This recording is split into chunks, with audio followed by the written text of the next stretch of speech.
نصلي ونسلم على رسوله الكريم أما بعد أعوذ بالله من الشيطان الرجيم بسم الله الرحمن الرحيم رضي الله عنه ورضوا عنه صدق الله ومولانا العظيم وبلغنا رسوله النبي الكريم الأمين الرؤوف الرحيم الصلاة والسلام عليك يا سيدي يا رسول الله وعلى آلك وأصحابك يا سيدي يا حبيب الله.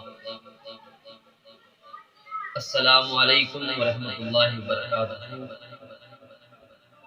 آج جو چیز آپ احباب کے سامنے رکھنے کا موقع مل رہا ہے، کیونکہ یکم محرم الحرام کو حضرت عمر فاروق رضی اللہ تعالی عنہ کی شہادت با سعادت کا دن ہے، اس لیے آپ کی شان پاک میں نے پہلی ویڈیو میں بیان کی تھی.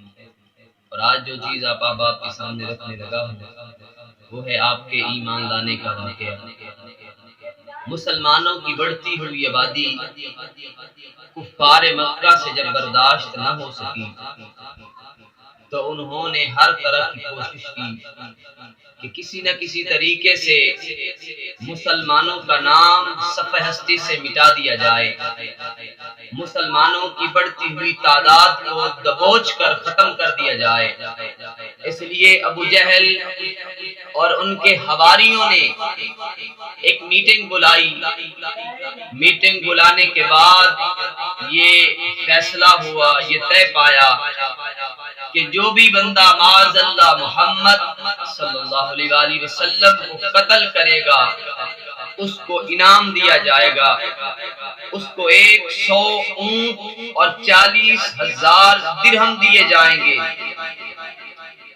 تو اس وقت حضرت عمر پاک بھی وہاں موجود تھے اور حضرت عمر نے کہا کہ میں محمد کو قتل کروں گا، اور ننگی تلوار لے کر قتل کرنے کے ارادے سے چل پڑے. حضرات بے خبر حضرت عمر رضی اللہ تعالی عنہ کو پتہ نہ تھا کہ اس ذات کو قتل کرنے کے لیے جا رہا ہے جس ذات کی حفاظت خود خدا بھی کرتا ہے، اس کے فرشتے بھی کرتے ہیں. اللہ تعالیٰ اس کا خالق و مالک ہے اور ہر موڑ پر اپنے محبوب کی حفاظت کا ذمہ اس خالق نے لے رکھا ہے. یہ وہ شمع نور و ہدایت ہے جو نہ بجھا ہے اور نہ ہی بجھایا جا سکتا ہے. آقائے نعمت و برکت سرکار اعلی حضرت رضی اللہ عنہ فرماتے ہیں، کیا خبر کتنے تارے کھلے چھپ گئے، کیا خبر کتنے تارے کھلے چھپ گئے، پر نہ ڈوبے نہ ڈوبا ہمارا نبی، بزم آخر کا شمع فروزاں ہوا، نور اول کا جلوہ ہمارا نبی. اور کسی شاعر نے کیا خوب کہا تھا کہ نور خدا ہے کفر کی حرکت پہ خندہ زن، کفر خدا ہے نور خدا ہے کفر کی حرکت پہ خندہ زن، پھونکوں سے یہ چراغ بجھایا نہ جائے گا. بہرحال حضرت عمر جب وہاں سے نکلے تو راستے میں حضرت نعیم بن عبداللہ مل گئے. ملاقات ہوئی. حضرت عمر کا تیور دیکھ کر حضرت نعیم بن عبداللہ نے پوچھا، عمر کہاں جا رہے ہو، اتنے غصے سے کہاں کا ارادہ ہے؟ عمر فرماتے ہیں کہ میں آج مسلمانوں کے نبی کا نام صفحہ ہستی سے مٹا دوں گا، آج مسلمانوں کا میں نام و نشان مٹا دوں گا. یہ بات کرنے تھی کہ حضرت نعیم نے فرمایا، اے عمر پہلے اپنے گھر کی خبر لو کہ تمہاری بہن فاطمہ بنت خطاب اور تمہارا بہنوئی سعید بن زید نے اسلام قبول کر لیا ہے. جب یہ خبر سنی تو حضرت عمر آگ بگولا ہو گئے اور نبی کریم صلی اللہ علیہ وسلم کی بارگاہ میں جانے کی بجائے اپنی بہن کی طرف پلٹے، اس کے گھر پہنچے. جب پہنچے تو حضرت خباب رضی اللہ تعالیٰ عنہ ان دونوں میاں بیوی کو قرآن مجید پڑھا رہے تھے. حضرت عمر فاروق نے دروازہ کھٹکھٹایا، دستک دی. جب انہوں نے سوراخ سے دیکھا کہ حضرت عمر ہیں تو گھبرا گئے، پریشان ہوئے، قرآن کے صحیفے کو چھپا دیا۔ حضرت خباب رضی اللہ تعالی عنہ بھی چھپ گئے۔ جب دروازہ کھولا گیا تو حضرت عمر نے اپنی بہن فاطمہ بنت خطاب سے پوچھا، مجھے بتاؤ کیا پڑھ رہی تھی؟ اس نے کہا میں کچھ بھی نہیں پڑھ رہی تھی۔ تو بار بار اصرار کرنے پر جب کچھ نہ بتایا تو اپنی بہن اور اپنے بہنوئی کو اتنا زیادہ مارا کہ آپ کی بہن لہولہان ہو گئی۔ حضرت سعید بھی، آپ بھی لہولہان ہو گئے۔ جب مار مار کے تھک گئے تو آپ کی بہن نے فرمایا ہمارے ٹکڑے ٹکڑے بھی کر دو تو ہمارے جسم کے ہر لہو کے قطرے سے بھی اسلام کی آواز آئے گی۔ ہم محمد عربی کے غلام بن چکے ہیں۔ تو جب یہ عشق دیکھا، یہ بات دیکھی تو پوچھا بتاؤ کیا پڑھ رہی تھی؟ تو جب بہن نے کہا کہ میں قرآن پڑھ رہی تھی، اور فرمایا کہ مجھے بھی دکھاؤ میں بھی پڑھنا چاہتا ہوں، آپ کی بہن نے فرمایا نہیں، یہ وہ عظمت والی کتاب ہے، یہ وہ عظیم کتاب ہے، لا یمسہ الا المطہرون، اس کتاب کو وہی ہاتھ لگا سکتا ہے جو پاک صاف ہو۔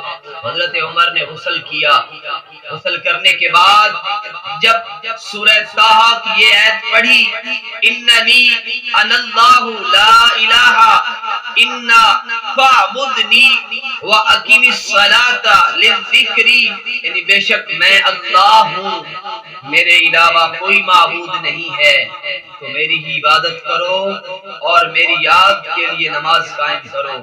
جب یہ آیت پڑھی دل کی دنیا بدل گئی، دل میں اسلام کی محبت پیدا ہو گئی۔ کہنے لگے کہ مجھے بھی نبی کی بارگاہ میں لے جاؤ، مجھے بھی حضور کی بارگاہ میں پیش کرو۔ تو حضرت خباب بھی باہر تشریف لے آئے، اور حضرت عمر، آپ کی بہن اور آپ کے بہنوئی آپ کو نبی کریم صلی اللہ علیہ وآلہ وسلم کی بارگاہ میں لے گئے۔ جب حضرت عمر فاروق رضی اللہ تعالی عنہ نبی کریم صلی اللہ علیہ وآلہ وسلم کی بارگاہ اقدس میں حاضر ہوئے تو حضور نبی رحمت صلی اللہ علیہ وآلہ وسلم کوہ صفا کے قریب حضرت ارقم رضی اللہ تعالیٰ عنہ کے مقام میں تشریف فرما تھے، اور جب حضور اقدس صلی اللہ علیہ وسلم، حضرت حمزہ اور حضرت طلحہ بھی اور دوسرے صحابہ کرام بھی موجود تھے، جب حضرت عمر کو آتے دیکھا تو صحابہ کرام حیران ہو گئے کہ ننگی تلوار لیے عمر کہاں آ رہے ہیں۔ لیکن جب دروازے پہ پہنچے تو نبی رحمت صلی اللہ علیہ وآلہ وسلم نے فرمایا کہ اس کو اندر آنے دو، اور جب حضرت عمر فاروق سامنے آئے، نگاہ نبوت پڑی حضرت عمر کے چہرے پر، دل کی دنیا بدل گئی، سارے زندگی کے حالات چینج ہو گئے۔ ہوتے کیوں نہ؟ اس لیے کہ جب سوئے عمر اٹھی وہ نگاہ انتخاب، کفر کٹ کے رہ گیا دیکھ کام کر گئی، عمر سوئے نبی گئے نظر سوئے عمر گئی، بڑی نگاہ مصطفیٰ تو زندگی سور گئی۔ جب حضرت عمر پر نبی کریم صلی اللہ علیہ وسلم کی نگاہ پڑی تو حضرت عمر رضی اللہ تعالیٰ عنہ نے عرض کیا رسول اللہ مجھے بھی اسلام کے دائرے میں داخل کیجئے۔ حضرت عمر نے جب کلمہ پڑھا اشہد ان لا الہ الا اللہ وانک عبد اللہ ورسولہ، حضرت عمر نے جب کلمہ پڑھا تو صحابہ کرام نے اتنی بلند آواز سے اللہ اکبر کی تکبیر کہی کہ مکہ المکرمہ کی پہاڑیاں بھی گونجنے لگیں۔